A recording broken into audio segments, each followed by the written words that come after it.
What the? Where am I? Hello there, little bot. Reimu is hosting a party, so she wanted to invite you to it. Okay, so what's the party about? It's for celebration. Celebration? To celebrate Gensokyo being saved, and this little yokai here, let me tell you the story while we continue our feasting.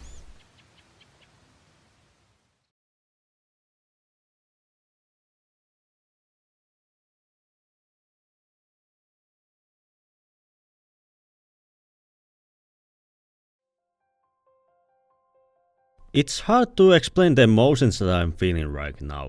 I went with excitement and a little bit of anxiety with this remake, and now that we are close to the end, I guess I can help but feel a bit relieved, but also sad that this series is about to end.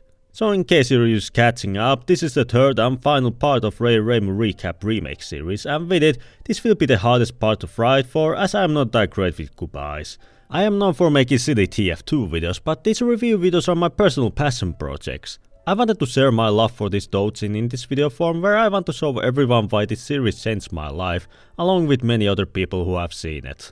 But everything must eventually end, and as we're nearing the finish, I'll quickly recap the previous episodes to refresh your memory.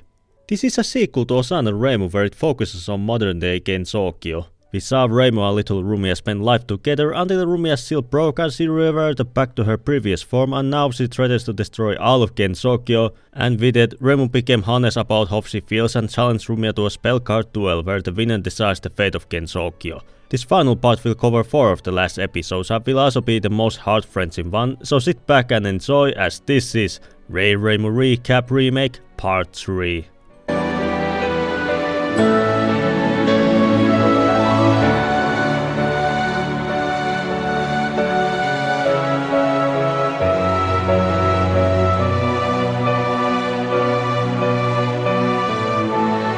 Episode 5 Part 2 starts off with Rumia being confused about spell cards, as back in the day they used to not exist, as we have seen with the previous entry Osana Reimu, where every fight was brutal.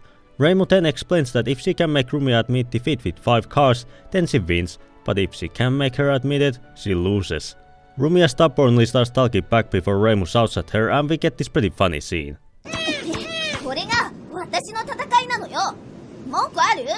And so she starts her Danmaku duel, and while she bombards Rumia with her attacks, she is not paced by them and is actually pretty disappointed and cuts through the Danmaku. But she is then taken by surprise with Reimu rapidly firing at her. This whole scene is surprisingly pretty, as Danmaku is a very beautiful system, with Reimu launching giant yin-yang orbs or firing her seal talismans at Rumia. I really like it. She then traps her in a duplex Danmaku barrier, which confuses Rumia very heavily as it doesn't hurt her. She asks if Reimu is making fun of her, and she tells that she's always dead serious and isn't trying to kill her. She then goes on to explain how the spell cards work, as they function as tools where they express their feelings by giving them a form of beauty. It's not only about defeating the opponent, but also understanding them, a system where nobody has to get hurt. I am at this point probably just repeating myself, as I am assuming you saw the previous episodes, but again, Reimu was not happy with extermination and killing, so with the help of Yukari she made a system that actually makes dueling beautiful. This is why her character is so great. She's an asshole and can pretty quickly resort to violence, but deep down she really cares a lot about the people she has met and really wants to avoid killing. At this point, Rumia is probably thinking like, Back in my day, we weren't such pussies that we were afraid of fighting to the death. And after having that thought, she gets even more confused and continues her attack. In most cases, attacks that don't hurt the bad guy will be pretty useless and won't lead to the character being quickly killed, but here it's actually pretty effective towards Rumia, as she opens up more and more as the fight goes on. She first starts by saying she can't smile or laugh and being disgusted by her way of fighting, as they don't hurt, but yet she can't stop crying. Reimu then calls off her bluff, claiming that Rumia had a chance to kill her, yet she didn't. She targeted Reimu's decoys when she knew which one was the real one, and asked if someone would do this if they were trying to destroy the world. And so Rumia explains her real motive.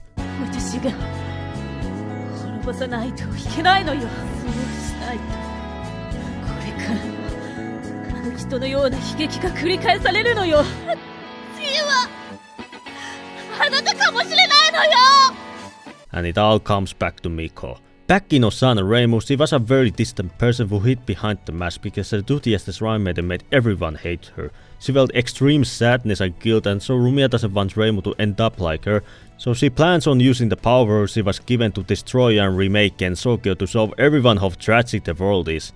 And what is Reimu's reaction to this information? I love her so much, she's an asshole with a big heart. She keeps calling Rumia an idiot while asking a serious question. Won't Miko be happy with what is happening? Rumia doesn't have an answer to this question as she has no idea what she is supposed to do, and when Reimu activates her Divine Spirit card, it leads back to the moment when they were watching the fireworks, which causes the blob to explode.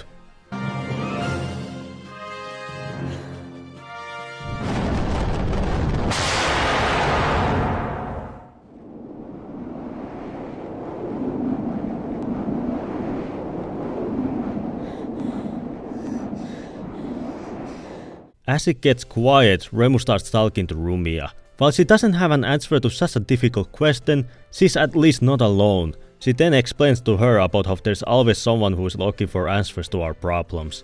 This shows only one thing: Rumia is living in the past. She constantly goes back to a time where Gensokyo was a much more cruel and violent place, where Miko was hated by humans and yokais alike. But Reimu is not her. She explains that she was dissatisfied with yokai extermination until a certain meddlesome someone helped her to find the answer to what she was looking for in the form of the spell cards. The cards were the start of it all, and then we get a compilation of different incidents that happened up to this point of the timeline, which is just an excellent addition to this already fantastic episode. Reimu explains that she has met so many new people with the help of the cards, and she thanks others for making her who she is today. These cards are important to her, so that's why she refuses to lose to hatred and sorrow. I really want to add something to this, that back in the first episodes it showed how Reimu just wanted to be left alone and hated spending time with other people, but this is the true Reimu we see. A person who deeply cares about others and they in return care for her. It speaks volumes of how real these characters feel that you might forget that this is just a fan-made doujin. And then we get to see how Reimu and Rumia had a duel the very first time back in EOST. And this makes Rumia happy as she says Reimu has grown into such a wonderful person. She can finally see that Gensokyo has changed for the better but won't end the incident just yet. But why she won't quit is a mystery for now. What matters now is that both of them have one card left and whoever wins with it will decide the fate of Gensokyo. And it won't be an easy fight as Rumia puts all her power into this one card and releases the nasty darkness. Reimu tries her hardest to dodge and destroy Rumia's projectiles, and while she takes some damage she claims that she won until Rumia traps her in a ball of darkness and it seems that she has lost. While she plans to let Reimu stay there while she finishes the incident, she has some other plans.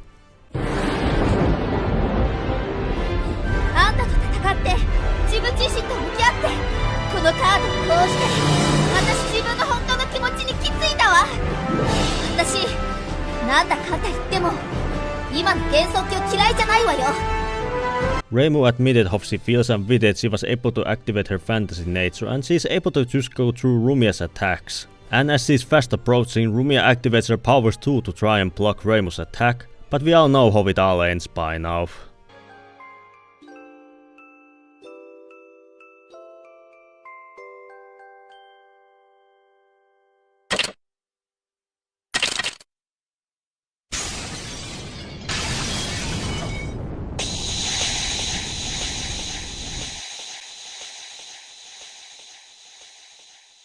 This episode might be the best in the entire saga. The action, the scenery, the story, music and voice acting are all perfect. I absolutely love the story here, like with Rumia being unable to let go of the past events involving Miko, but most definitely adored when Reimu finally realized her own emotions and was able to activate her fantasy nature, being a literal beacon of light in the sea of darkness. Speaking of fantasy nature, for those who aren't entirely too familiar with Touhou's lore, Reimu's fantasy nature lets her float between realities, making it impossible to attack her. In one of the official Touhou literatures, it was considered too powerful to be used as a spell card until Marisa gave it the name Internet Dream and a time limit. The name of this ultimate ability switches between different media, but because this story uses the FN term, I'll continue using it as well. Reimu won! It's over! But as with life, nothing ever comes without a cost. I have been holding on with my dear life to not buff my optics out, but what happens next is enough to make anyone cry.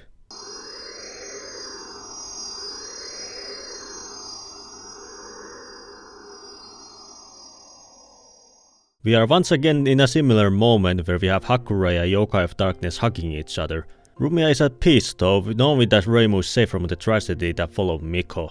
Reimu knows the true meaning of the word strength and she has truly grown up, and it's true, as she has gone through hell to save Rumia. But why is she saying such things? Because she used all of her energy and is fading away. Reimu saved Gensokyo, but it's really tragic that even after such a heavy battle, she basically comes empty-handed as the one person she most cared about will soon be gone. Reimu questions were this part of her plan, and yes, it was. Rumia tells when Miko died she knew what she truly was upset with. It was not Gensokyo or the people who wronged her, but Rumia herself. She ruined everything because she was selfish. 笑っていてほしかった。もっと幸せになってほしかった。だけど私が奪ってしまった。あの人のせめてよ。The way Rumia just cries her heart out feels so real to me. She's unable to let go of the past as she was constantly afraid of Reimu having the same fate, her being angry at Gensokyo, and finally, is just angry at herself for robbing a person's happiness. Miko wishes her to live on and be happy, but it's truly impossible because her happiness was taken on the night of Osamu Reimu's 5th episode. But as she is disappearing, Reimu just embraces her more and is devastated as it's over. While Rumia thinks about her past and all what it left behind was regrets, she was able to find things that made her happy. She was able to meet everyone, Miko, and most importantly, Reimu.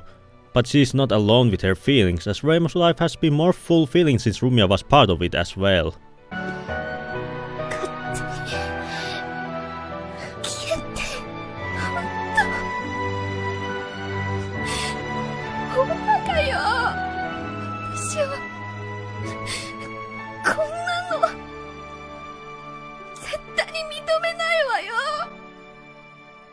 And then what follows is sadness, while the main theme of this series plays. I really like the montage of their memories and showing how things have changed, like swapping the piggyback roles, showing how it was only Reimu and Rumia back in the day, now it's them and so many others. It shows how important Rumia was to so many people, but most especially to Reimu.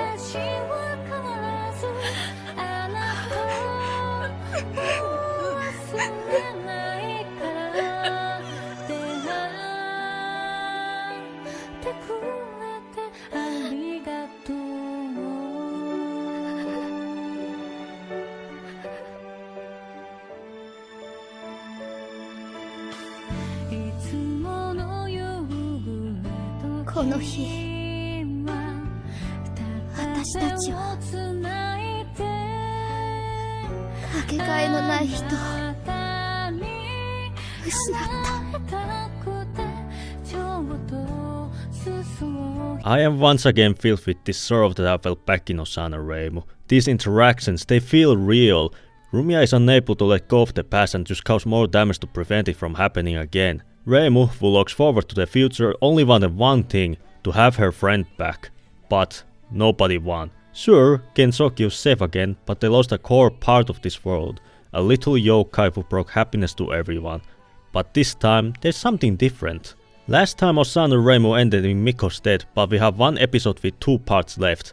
So this time it won't end in tragedy. I'll combine these 2 parts into one section as the final one is more of a credits montage. So, I hope you're all ready for the final episode of ReiReimu, the final part of the Osamu Reimu saga. Episode 6 part 1 and 2, here we go.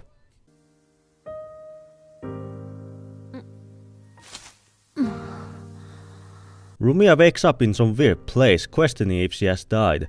A familiar voice tells that she is correct, but the place is at an afterlife, as she has been watching the events turn out over here. And it's Miko herself, in the flesh. Or should I rather say, in the spirit. No words can describe the joy I feel to see her again after these long and heart-wrenching episodes. Rumia certainly is happy to see her again as she kicks her in the face. 感動の再会で逆かましてんじゃないのよ。相変わらずのツッコミぶりね、ロミア。But in reality, she's so happy to see Miko again that she starts sobbing uncontrollably. Again, I have to point out how real these characters feel with their interactions. 私もずっと会いたかったわ、ロミア。After Rumia calms down, she starts questioning how she came here when it's not the afterlife, and the place sure looks odd, as it's a white flower field with cracks in the sky.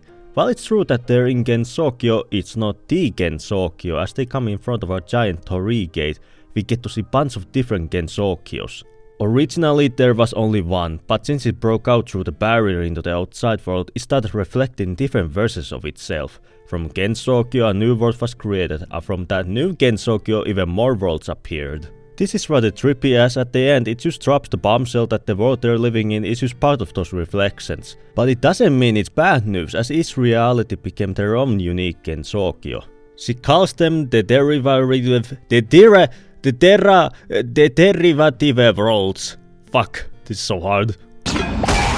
The derivative worlds. Back in the day, I didn't really know how to feel about this reveal, as I thought it was rather weird inclusion, but as I am watching this again, I must say it's a very smart move. Solidifying the fact that the world of Osan Reimu is its own version makes it seem more believable in the lore of Touhou, and I think it really reflects how mature the story is. It's saying, in many different realms of Gensokyo, these events happened in this version of Gensokyo, and thus makes it unique, or, well, that's how I interpret this message. Miko reveals that she has been watching Rumia's Gensokyo from here, but it does make Rumia uncertain and ask if there's only one true Gensokyo out there. Doesn't that make their Gensokyo fake? And as always, Miko's answers to these deep questions is violence. Man, how much I have missed her. She then says an argument that are Rumia's memories about Reimu and her fake then? And the answer is no. Just because their world is not the original one doesn't mean the memories they have made are fake. And then Miko goes on a speech about their form their world takes, the memories they make there are real. But that means... oh no. Oh no. That means KKHTA is a real world out there, and I will happily continue pretending that an awful excuse of a story doesn't exist. But as soon things start to look cheerful, the reality hits once again as the barrier they're in starts breaking. The reason why they haven't gone to the land of the dead is because of that barrier, and its time is up along with theirs. While they might just go to the afterlife like normal or be erased along with the barrier, Rumia is not scared because she's at last together with her. While Miko has no problem with her coming along, someone else might have a different opinion on it.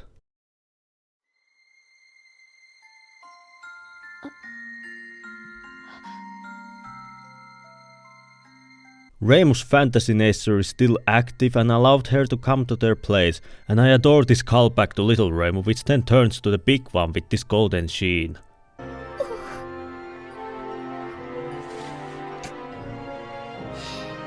手にい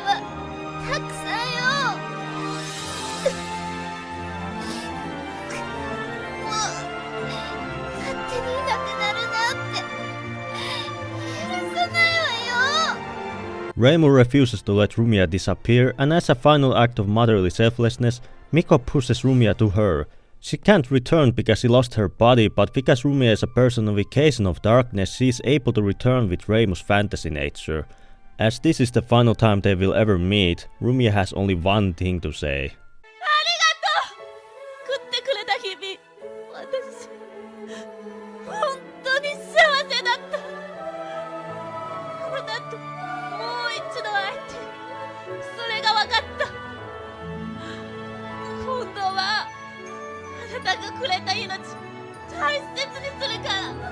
約束よ。もし破ったら許さないわよ。 While Reimu is embarrassed about Rumia crying so much, Miko also tells Reimu to take care of herself. A final goodbye from a mother to her daughter, and then they're gone. Miko then explains what fantasy nature does and wasn't surprised that he was able to take her here and bring the dead back to life. And it's revealed that all of this was part of Yukari's plan to have Reimu activate her fantasy nature. It's told that it's like a human heart that grows based on experiences, and thanks to these events she was able to develop that power into a whole new spell. Yeah, it's again the Gap hack meddling with stuff. All of this happened because Yukari wanted Reimu to grow, and I have to say, what a hell of a plan that was. It's also thanks to Yuyuko that they're able to beat her and be safe from Yama, the judge of the dead. Everything that happened was to prepare Reimu for this moment. While Miko is a bit baffled that Yukari would risk this much, she in return says she believed in Reimu, and I just love everything about this interaction. Yukari is a very devious yokai sage, but in the end she truly believes in Reimu to succeed in whatever task. Sure, she risked their world, but her trust in Reimu did not fail as she's now a stronger person. Or so Yukari talked, and it's explained that due to lack of experience, Reimu didn't properly field her Afan as it's shown to shatter into fireworks.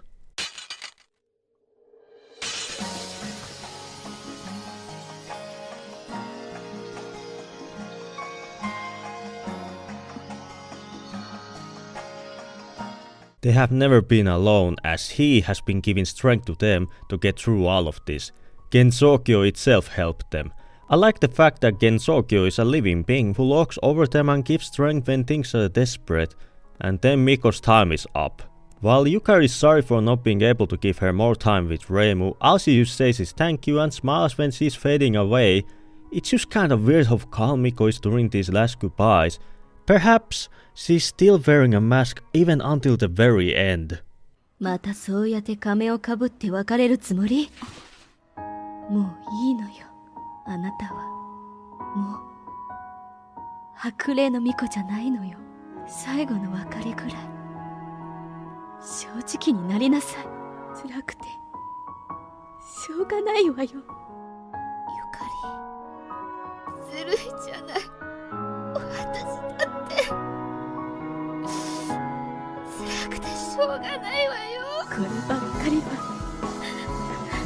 何千年生きても慣れないわね。こと忘れないわよ。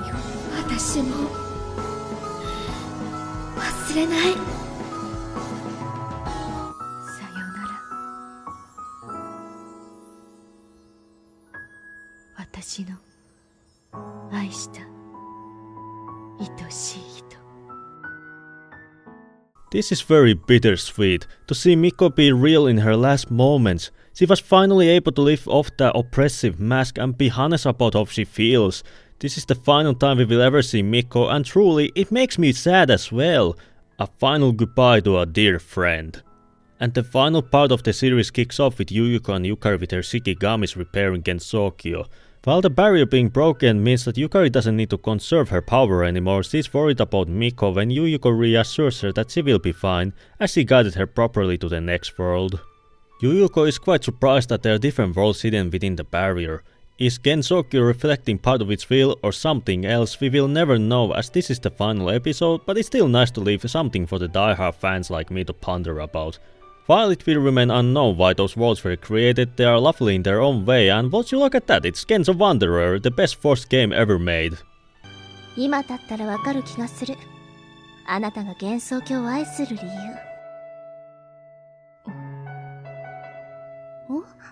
さて、じゃあ今日はここまでにして、私たちもそろそろ向かうかしらね。あら、今日はなんか予定でもあったかしら？何言ってるのよ。異変解決の後と言ったらあれでしょ。宴会よ。And then the final credits montage starts where we get to see all the characters we've met during this series with their titles for one last time. Everything is back to normal and celebration is in order after these hard times. Some notable things I want to mention during this montage is Yukari having tea party with alternative versions of her. A fox yokai leaves 2 rice balls and a mask at Miko's grave. I might be wrong, but I will guess this is probably the fox's way to respect the dead, or it's Miko reincarnated. After the end credits, there's a huge party at the shrine farm while Yukari is enjoying her drink. We get our final scene of this franchise, which indeed does fill my motherboard with joy.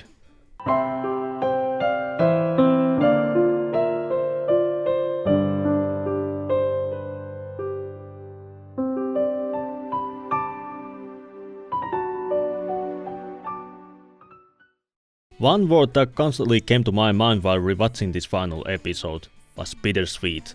I loved when Miko appeared for the last time. I loved when Rumia was finally able to thank her properly, when Reimu refused to let another important person in her life go away, when Miko finally opened up at their final moments, and I loved when Reimu and Rumia finally got their well-deserved happy ending. While it made me incredibly sad that Miko could come back, she at least got a chance to say goodbye to people that she cared the most about. And it sure worked with the story, as all of this would have been for nothing if Miko was suddenly able to return. And rewatching this series again made me like the multiverse, as it pretty maturely separates itself from the established Touhou canon, but make sure that these events are canon in some other Gensokyo. This is why I love this series so much. The fact that this episode was just mostly people talking to each other speaks volumes about the strength of its writing, and most importantly, knowing when to stop. After the 6 episode second part dropped, just 6 minutes later, Joyful made an afterwards video thanking everyone who watched this series, and there hasn't been any continuation to this story, because there isn't need for one. The ending is perfect and continuing it any further would be unnecessary. While I don't speak Japanese, the afterwards special really shows how important this series was to so many people, including to Joyful himself, and I have to thank him again for creating this doujin. I have to again mention how much this story changed my life for the better and how making those recap videos on this series helped me improve. But man, this video started to get long, so maybe I should give my final thoughts on the overall message of this series. It's pretty hard to pinpoint as this is a very deep story, but this is my own interpretation of it. Acceptance and happiness. All these characters came from poor backgrounds. Reimu lost her mother until Miko adopted her and later on became friends with Rumia, which she didn't admit at the time gave much joy to her life. And with this incident she admitted how much Rumia meant for her and was able to achieve a whole new fantasy nature. Rumia got a sense of a new life until the seal broke off, and being unable to let go of the past was ready to tear Gensokyo apart to make sure that Reimu won't have to endure the same pain as Miko did, until she realized that she needs to look forward and let go of the demons that haunted her. And while Miko played more of a background role this time around, she didn't reveal her true feelings until the very end when it was just her and Yukari. These characters had to accept certain parts about themselves to achieve happiness.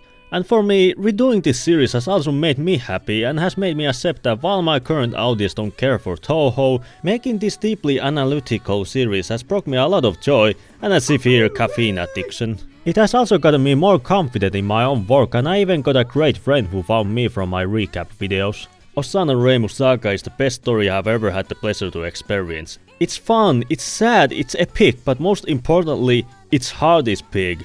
Reimu has always been my favorite character, but this series certified that spot for ages to come and made Rumia my second favorite character in the whole franchise, even though she has like 2 appearances in the official media. I want to thank Joyful for creating this series. I want to thank the Touhou community for being so friendly and creative. Thank Kawakishin for helping me find music to use for these remakes. Thank these wonderful voice actors who gave their voices for this series. I want to thank all the people around me who have supported me, and most importantly, I want to thank you for watching this video. I just can't express how grateful and lucky I am to have all of you. So as I am ending this video, I only want to say thank you and have a wonderful day. Alright, Cap Hag, you better return him before there comes trouble. It's alright, she's a friend. I think? Oh my, what a group of friends you have gathered. Do not worry, as I just invited him to our party. Hey, Tin Man! I want to take photos of Reimu and Rumia, and they want you in them!